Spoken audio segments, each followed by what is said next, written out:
احترام، قابل قدر احترام سماعت کرنے والے میرے دوستوں، بزرگوں، بھائیوں اور سماعت کرنے والی میری مائیں اور بہنیں، آج جس عنوان پر بات کرنی ہے اس کا موضوع یہ ہے: مسلمان ہونے کے لیے، مومن ہونے کے لیے کتنا خوف کا ہونا ضروری ہے۔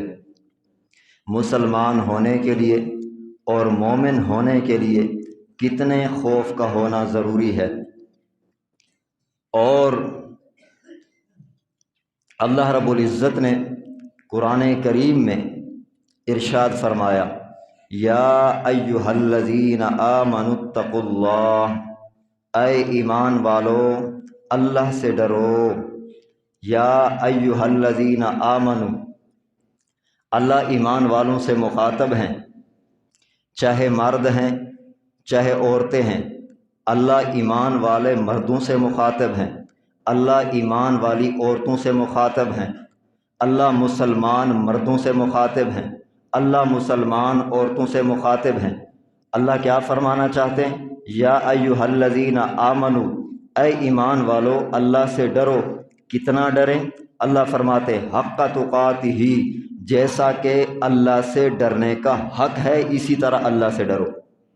تو اس آیت سے معلوم ہوا کہ اللہ سے ڈرنا بھی فرض ہے، اللہ سے ڈرنا بھی ضروری ہے، مرد نوجوان کے لیے بھی، بوڑھے کے لیے بھی، عورت کے لیے بھی، مرد کے لیے بھی، اور تعلیم یافتہ ہے، غیر تعلیم یافتہ ہے، شہری ہے، دیہاتی ہے، تو ہر جس نے کلمہ پڑھا ہے لا الہ الا اللہ محمد الرسول اللہ، تو اللہ تعالیٰ اس سے فرما رہے ہیں کہ وہ اللہ سے ڈرے کہ جیسا کہ اس سے ڈرنے کا حق ہے۔ اور اسی طرح اللہ تعالیٰ فرماتے ہیں یدعون ربہم خوفا وطمعا، وہ اپنے رب کو پکارتے ہیں اللہ سے اس کے عذاب سے خوف رکھتے ہوئے، وطمعا، اور اللہ کی رحمت سے امید رکھتے ہوئے وہ اپنے رب کو پکارتے ہیں۔ تو اس سے معلوم ہوا مسلمان مرد کے لیے، مسلمان عورت کے لیے اس درجے فرض کو حاصل کرنا ضروری ہے جو درجہ اللہ سے خوف رکھنے کا فرض ہے۔ تو قرآن کریم میں خوف اور امید دونوں کا ذکر ہے، اور ایک آیت میں اللہ فرماتا ہے کہ اللہ سے خوف کرو، اللہ سے ڈرو۔ اللہ کے نبی فرماتے ہیں قرآن اجمال ہے، نبی کا فرمان اس کی تشریح ہے۔ قرآن اجمال ہے، نبی کا فرمان اس کی وضاحت ہے۔ اللہ کے نبی فرماتے ہیں الایمان بین الرجاء والخوف، ایمان امید اور خوف کے درمیان میں ہے۔ اللہ کے نبی فرماتے ہیں الایمان بین الرجاء والخوف، کہ ایمان خوف اور امید کے درمیان میں ہے۔ معلوم ہوا مسلمان مرد اور عورت کو اللہ کی ذات سے امید بھی ضروری ہے اور اللہ کی ذات کا خوف بھی ضروری ہے، اس لیے کہ اللہ کے نبی فرماتے ہیں کہ ایمان امید اور خوف کے درمیان میں ہے۔ یہ امید ایمان کا سہارا ہے اور اسی طرح خوف بھی ایمان کا سہارا ہے۔ ان دو سہاروں میں سے اگر کوئی سہارا بھی گر جائے بندہ صاحب ایمان نہیں رہتا۔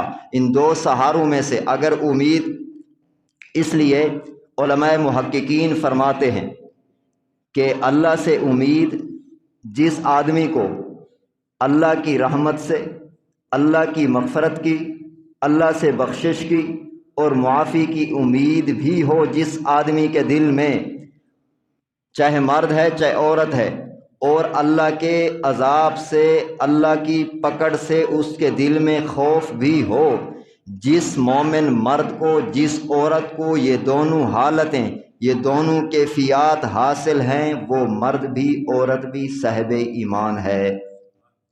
اللہ سے رحمت کی امید بھی رکھے، اس کی بخشش اور مغفرت کی امید بھی رکھے، اور اس کے عذاب کا خوف بھی جس بندے کو حاصل ہو، علماء محققین فرماتے ہیں یہ شخص چاہے مرد ہے چاہے عورت ہو، بشرطے کہ مسلمان ہو، بشرطے کہ مومن ہو، تو یہ بندہ اور یہ عورت صاحب ایمان ہے، امید بھی ہو اور خوف بھی ہو۔ اب شریعت میں انسان کے اوپر عام طور پر 6 حالتیں آتی ہیں، چاہے مرد ہے چاہے عورت ہے۔ پہلے نمبر پر ایک جوانی کی حالت ہے، پھر بڑھاپے کی حالت ہے، خوشی کی حالت ہے، غمی کی حالت ہے، صحت کی حالت ہے، بیماری کی حالت ہے۔ یہ 6 حالتیں عام طور پر۔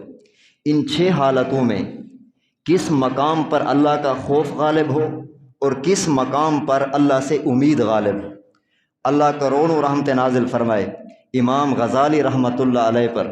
وہ فرماتے ہیں جب انسان جوان ہو تو اللہ کا خوف غالب ہونا چاہیے۔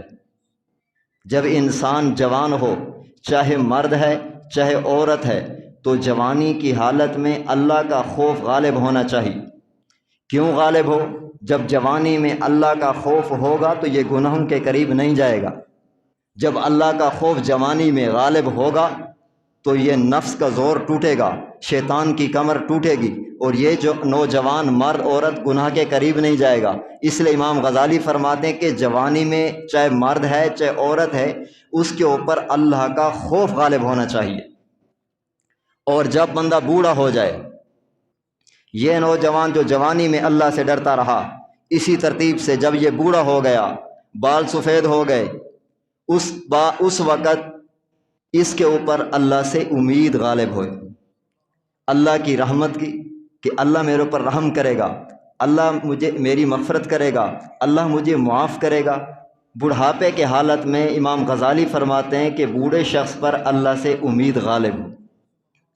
اور پھر جب خوشی کا موقع آ جائے، چاہے مرد ہے چاہے عورت ہے، چاہے جوان ہے چاہے بوڑھا ہے، جب خوشی کا موقع آئے، محققین فرماتے ہیں اس پر اللہ کا خوف غالب ہو۔ اور اکثر ایسے ہوتا ہے کہ ہم خوشی کے موقعوں پر ہم نافرمانی کیوں کرتے؟ اللہ کا خوف غالب نہیں ہوتا۔